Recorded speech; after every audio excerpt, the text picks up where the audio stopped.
ஒரு தாய் தேற்றுவது போல் என் நேசர் தேற்றுவார். ஒரு தாய் தேற்றுவது போல் என் நேசர் தேற்றுவார்.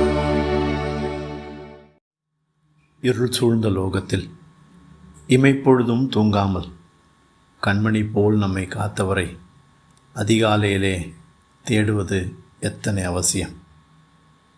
யோவான் என்ன சுவிசேஷம் 16ஆம் அதிகாரம் 7ஆம் வசனம். நான் உங்களுக்கு உண்மையை சொல்லுகிறேன், நான் போகிறது உங்களுக்கு பிரயோஜனமாயிருக்கும். நான் போகாதிருந்தால் தேற்றரவாளன் உங்களிடத்தில் வரார். போவேனே ஆகில் அவரை உங்களிடத்திற்கு அனுப்புவேன். அருள்பி ஆகிய தேவன்